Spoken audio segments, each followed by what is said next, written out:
સ્વરૂપમાંથી કરો. પછી જ્યારે જેમ જેમ તમારી સ્થિતિ બંધાઈ જાય ને, આજ મને એક ભાઈ તેડવા આવ્યા હતા કે મારી ઓફિસે આવો.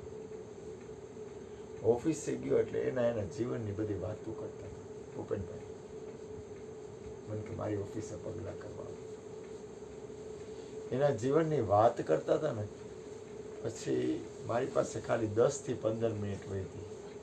1 કલાક સુધી એને બધી વાત કરી, અડધી કલાક એની બધી એના જીવનની જે કાંઈ હોય એ. પછી મને કઈ ખબર નહીં, કોઈ જાતની ગોઠવણી નહીં ને એમનેમ સત્સંગ આવે. જ્યારે પરિપક્વતા થાય ને પછી સત્સંગ તમારા આત્મ સ્વરૂપમાંથી પ્રગટ થાય.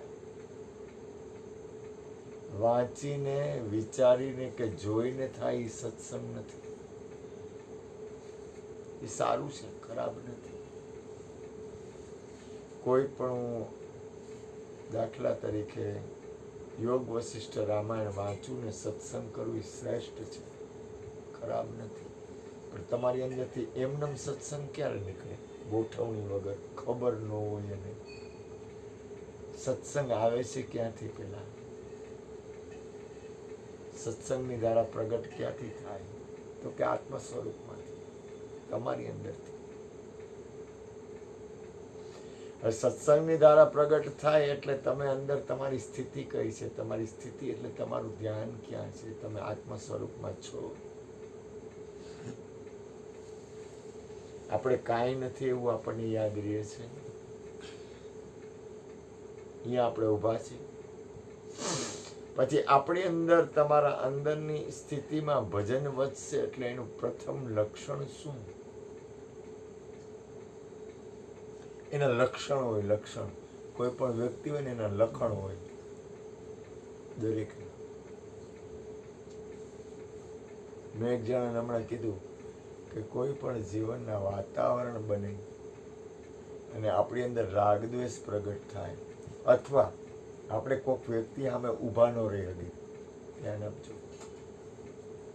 આપણી સામે આવી કોઈ વ્યક્તિ આવે, અથવા આપણાથી દ્વેષ થઈ ગયો હોય, અથવા એ આપણે દ્વેષ કરતા હોય અને આપણી અંદર સ્થિરતા ન રહે, એનું કારણ એ છે કે આપણું ભજન બળ ઘટે છે. એટલે મેં તારું ભજન વધાર, તારી સ્થિરતા આવી જાય. જીવનના કોઈ પણ પ્રસંગ બને અને આપણી અંદર સ્થિરતા ન આવે તો સમજી લેવાનું આપણું ભજન બળ ઘટે છે. સંભળાય ને હું બોલું કે નથી સંભળાતું? સંભળાય. બીજું, આપણી ઉપર એક બીજું આત્મ સ્થિતિમાં આવો તો બીજું રાગ દ્વેષ ઘટે. કોઈનાથી દ્વેષ કરવાની ઈચ્છા ઓછી થાય, કોઈનાથી રાગ ઓછો થાય. બીજું, વાસના ઘટે. વાસનાની સ્થિતિ તમારી અંદરથી ઘટે. મોહનો નાશ થાય. થાય જ, કરવું ન પડે. શું થાય? કરવું ન પડે, થાય જ, ગેરંટી. કારણ કે મારા જીવનમાં મને જે મળ્યું હોય એ મને ખબર પડે. સત્પુરુષોને હંમેશા સાંભળવા, એનો સત્સંગ સાંભળવો. નબળી વાતો બને ત્યાં સુધી કરવી અને સાંભળવી નહીં. અને કોઈ કરે તો એનો દ્વેષ ન કરવો.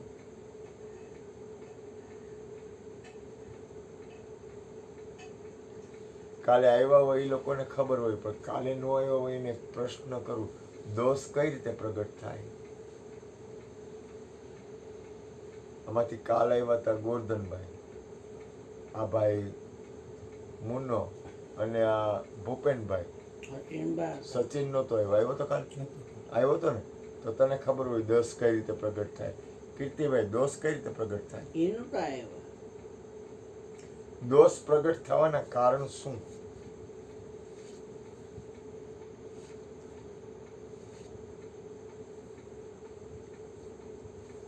દોષ કોઈ પણ જાતના પ્રગટ થવાનું પ્રથમ કારણ શું? કીર્તિભાઈ, ખ્યાલ આવે? રાગ દ્વેષ. ખરાબ. શાબાશ. જોવાથી દોષ પ્રગટ થાય. તમે કોકના સામું જુઓ એટલે એના ગુણ અને દોષ પ્રગટ કરો છો, પણ તમે તમારામાં સ્થિત હો તો દોષ પ્રગટ ન થાય.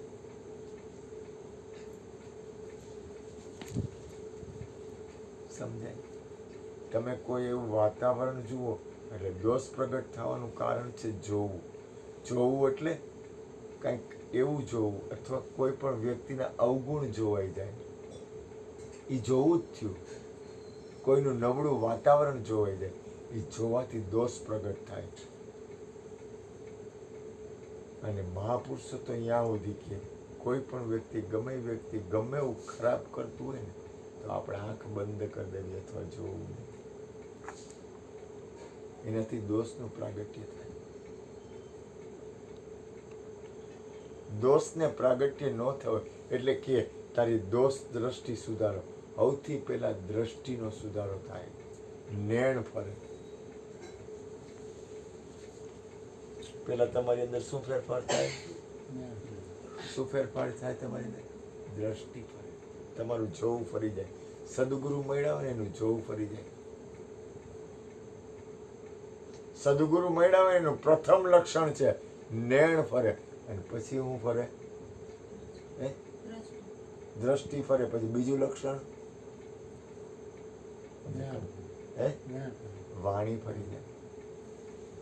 પૂરું કાઢ નાખજો બેટા, હાલ થઈ ગયો હતો એમ તો વાંધો નહીં. પછી તમારી વાણી ફરી જાય. તમે જગતના લોકો બોલે એવું ન બોલો, જગતના લોકો જોવે એવું તમે ન જોવો. બીજું, વાસનાનો નાશ થાય. ત્રીજું, તમારા જીવનનું પ્રમાણ શું? તમને સદગુરુ મળ્યા હોય, સંત મળ્યા હોય તો તમારા જીવનનું કોઈ પ્રમાણ હોય. મેં એ ભાઈને પૂછ્યું, મેં કીધું તારી પાસે હું છું, અડધી પોણી કલાક ઉપર થયો તો તને કાંઈ એમાં થયું? કાંઈ તને એની ગાદી હતી, એની ખુરશી હતી, એના પર મને બેહાડ્યો. મેં કીધું કાંઈ નહીં. તો કે ના અહીંયા બેહો. પછી એને અડધી પોણી કલાક એ બોલ્યા. પછી મેં એને પ્રશ્ન કર્યો કે તને કાંઈ એવું લાગ્યું મારા આવવાથી? કાંઈ તને એવું લાગ્યું, કાંઈ ફેરફાર લાગ્યો? તને કાંઈ અનુભૂતિ થઈ આવવાથી? તો શું લક્ષણ પ્રગટ થાય? શાંતિ થાય. મને શાંતિ થાય. મેં કીધું પાકું? હું કહું છું એટલે તું કહેશ કે તારી અંદર થાય છે? તો કે મને શાંતિ થઈ.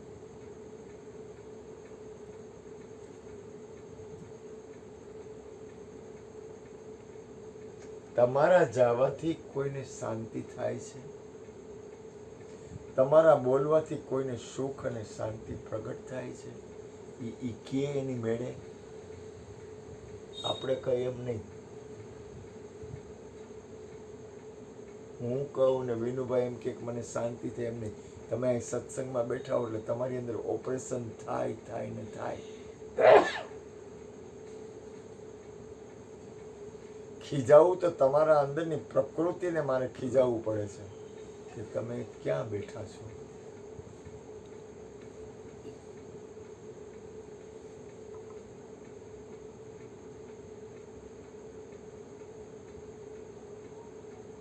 તમારા સ્વભાવની અંદર શાંત સ્થિતિ, સત્સંગમાં બેઠા છો એટલી વાર શાંત સ્થિતિ થાય છે.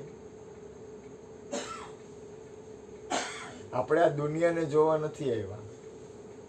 હું બેઠો હોઉં ને એટલે ઘણા બધા મારા સામું જોતા હોય, પોતાના સામું ધ્યાન ન હોય. પોતાના આત્મ સ્વરૂપ સામું ધ્યાન ન હોય. આ છોકરો અહીંયા આવે ને એટલે 4 વાર જગ્યા બદલે.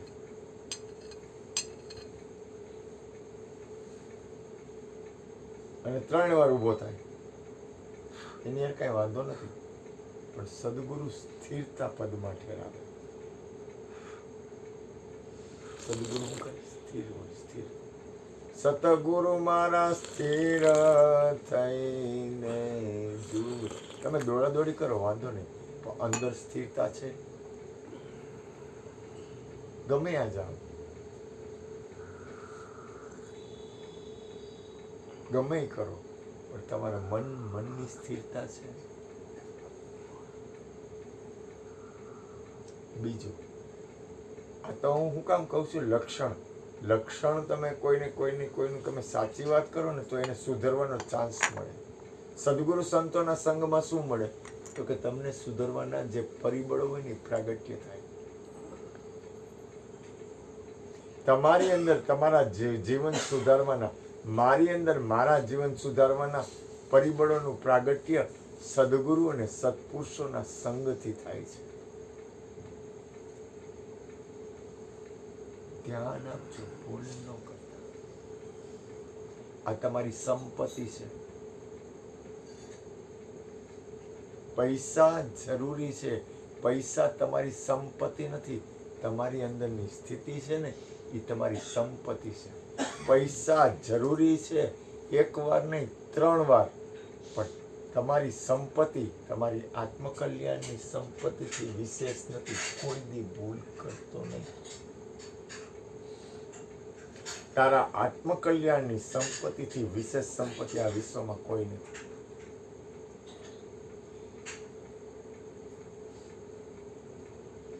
આદિ અંત મુજને ઓળખાવો, સંશય ચોર સમાવો રે. મળતી વેળાએ મન કઈ એવું સરસ વાતાવરણ બનવાનું હોય છે. બેટા જીવનના પ્રસંગનો સ્વીકાર કરવો ને બીજું નક્કી રાખવું. સંસારમાં મહેનત કરવાની છે, પણ સંસારમાં આપણું હાલે એવું ક્યારે વિચારવું નહીં. આપણું એક જ જગ્યાએ હાલે અને તારા આત્મકલ્યાણમાં, એમાં કોઈ રોકી ન શકે. આપણું જે હાલે અહીંયા સ્થિતિ કેળવો, કાયમ યાદ રાખો.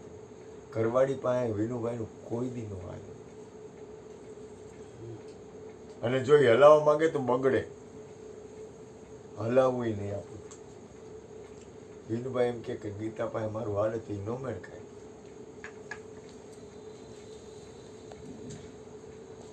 એ કે એમ કરવું પડે. તો એમાં મહેનત ન કરાય, એમાં મનને તકલીફ ન અપાય, એમાં શરીરને તકલીફ ન અપાય, એમાં જીવનને તકલીફ ન અપાય. પણ હલાય ક્યાં? તો કે મારું હાલે આત્મકલ્યાણ. તો અહીંયા મહેનત કરાય. આપણે મહેનત ક્યાં કરી છે? જ્યાં આપણું ન હાલે અહીંયા. સંસારમાં મારું કંઈક હાલે, કોઈનું હાલ્યું નથી. અને બહુ હલાવવા માંગે ને તો છેલ્લે એનું કોઈ પરિણામ આવ્યું નથી. ઘણા એમ કે મારું ઘરવાળી પાસે બહુ હાલે, પણ પરિણામ જ્યારે શરીર છૂટી જાય ને ત્યારે તેને મૂકી દેવું જ પડે. એના કરતાં એટલો આત્મકલ્યાણમાં સ્થિર રહ્યો હોત તો, એટલો સમય પોતાના આત્મકલ્યાણમાં બગાડ્યો હોત તો એનું જીવન સુધરે ને પોતાનું જીવન સુધરે. સમજાય હું કેમ? તો પોતાનું પણ કલ્યાણ થાય.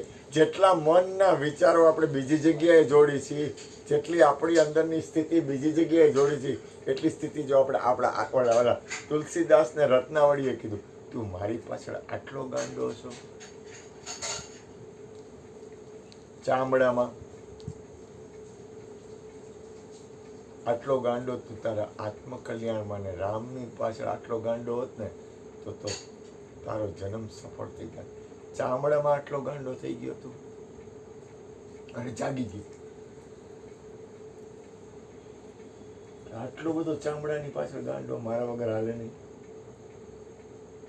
આટલો તારા આત્મકલ્યાણમાં રામની પાછળ ગાંડો થયો હોત ને, અને એ ઘરવાળી ગુરુ બની ગઈ, અને ઘરવાળીનું બાણ એવું લાગ્યું ને કે આ વિશ્વમાં તુલસીદાસ તુલસીકૃત રામાયણ એટલે આખા વિશ્વમાં ડંકો વગાડે.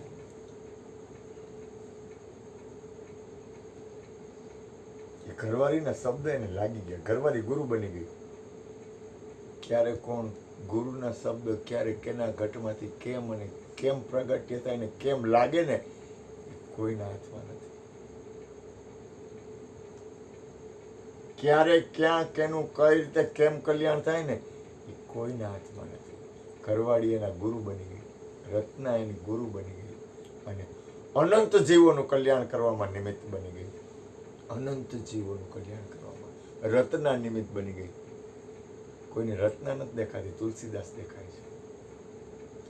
રત્નાય નહોતી ઓલો ગુરુ પ્રગટ થઈ ગયો રત્નામાં. દોડ્યો ગુરુ પાસે.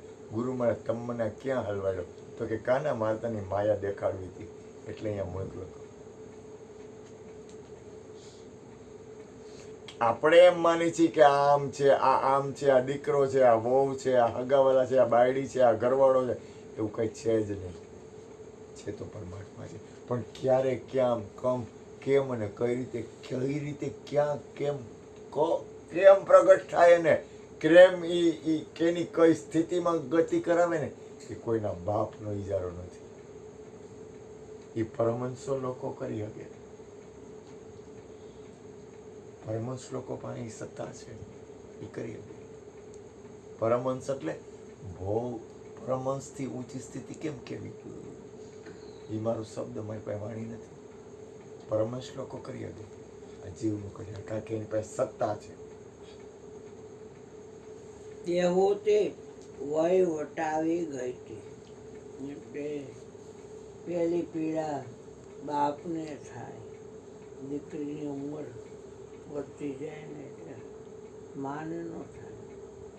એટલે બાપ રથમાં બેસાડી હાલ બેઠા તારું પાણી ગ્રહણ કરવા માટે એક મૃત્યુ તને દેખાડ. એટલે બાપ રથ સારથી ચલાવે છે. બાપ દીકરી રથમાં બેઠા છે. કદમ ઋષિના આશ્રમમાં આવ્યા. મારે તમને મારી દીકરી કરવી છે. હું વૈરાગની ખાન છું. તમારી દીકરી મને આપી છે. આગળ એવું હતું દેવતાઓ અને ઋષિ મુનિ પાણે વ્યવહાર હતા. દીકરીને આપણે સાથે એટલે આવો બેસો પીવો પાણી ત્રણેય વસ્તુ મફત આણી. કદમ ઋષિએ દેવહૂતિને આસન આપ્યું અને એના બાપને લીધું. સારથી આવ્યો તો એને સારથી એના આશ્રમ બેસી ગયો. એનો બાપ એના આશ્રમ બેસી ગયો. દેવહૂતિ આશ્રમ પર ન બેઠા કેમ કે એને ખબર પડી ગઈ હતી કે આ મારો ભાવિ પતિ છે. એનું આશ્રમ હોય એમ મારે બેહાય નહીં. હું દાસી રહેવા તૈયાર છું પણ એનું પાછળ એટલે એને એનો ડાબો હાથ રાખ્યો એમાં આસન ઉપર. એટલે એ બેઠી કહેવાય આસન ઉપર. પછી ગંધર્વ લગ્ન કરીશ. લગ્ન કર્યા પછી સુહાગ રાતે કદમ શીખે છે તમારી શું ઈચ્છા છે? મારી તો કોઈ ભોગની ઈચ્છા નથી. તમારા બાપને બહુ ભાવ હતો એટલે મેં તમને શીખાડ્યા. કદમ શીખે અત્યારે તમારી ઈચ્છા હોય તો કહો કે મને તમારાથી એક પુત્ર થાય એટલે પછી હું તમને ક્યારેય ને કહું કે મને બીજો દીકરો જોઈએ. એક દિવસ એટલે મારે દીકરો થાય પછી હું તમને રોકીશ નહીં. તમે જંગલમાં જઈ અને ઝૂંપડું બાંધીને તપ કરશો તો હું તમને કરીશ નહીં. એ તમે અહીંયા જ રહ્યો. તો ભાવિને શું મંજૂર હોય શું ખબર પડે. તો કદમ ઋષિ હા કીધી એટલે પછી દીકરો ન થયો દીકરી થઈ. એટલે દીકરો થાય તો જંગલમાં જવાનું છે. દીકરી થાય તો નહીં. એક થઈ, બે થઈ, ત્રણ થઈ, ચાર થઈ, પાંચ થઈ, છ થઈ, 7 થઈ, 8 થઈ, 9 થઈ. 9 કન્યા. હવે હરીતું ન હવે કમઠાણ કરીને બેઠા કે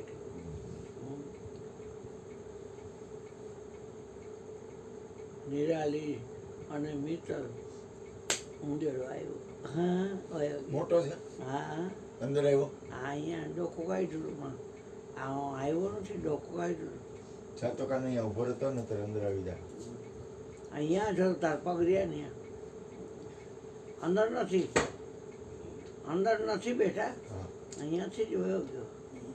ભલે ખુલ્લું રહ્યું, ખુલ્લું તો રાખવું જ પડશે કાના, ખુલ્લું ભલે રહ્યું. ખોલું ભલે રહ્યું બેસતું, પણ તો રોટલા કેટલા દઈ આવડ્યા. અહીંયા દે આવું યાટું તો અહીંયા વયા જાય એટલે અહીંયા આવે પછી ન આવે. કે આ દેવાવાળો દાતાના પેટનો છે ને લાઈને લોહી પીવું, એટલે અહીંયા આવે.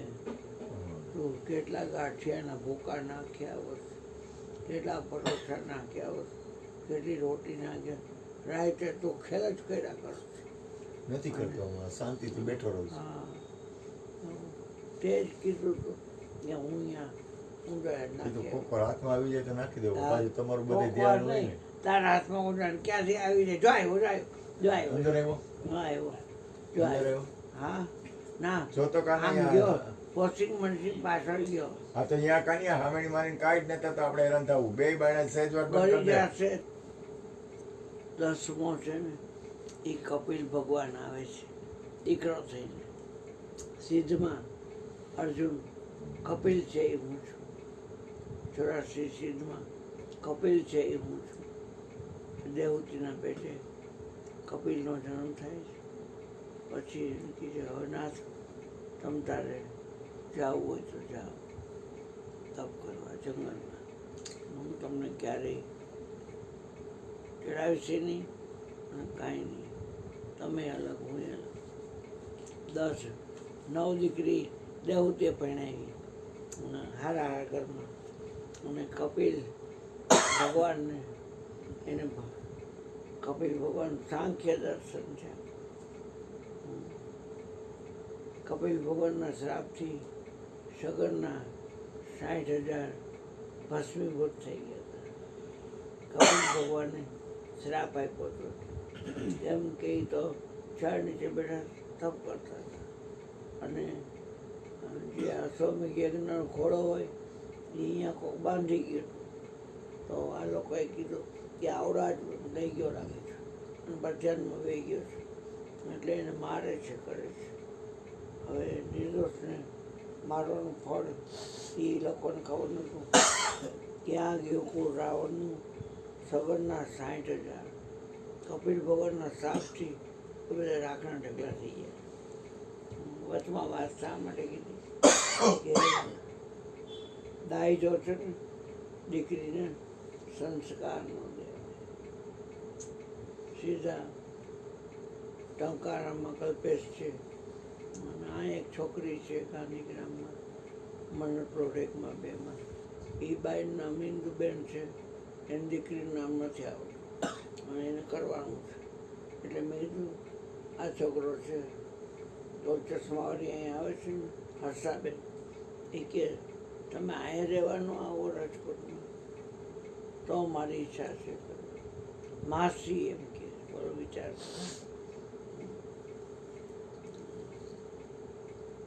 આપણા વત્સલને એમ કે તમે અહીંયા ચોટીલા ન આવો, તમે ચોટીલા આવો તો ત્યાં નોકરીએ રહી જાઓ, નોકરી આજ મૂકીને ત્યાં જાઓ, કાંઈ ન થાય. આવું તો આવે, ન હોય કાંઈ નહીં.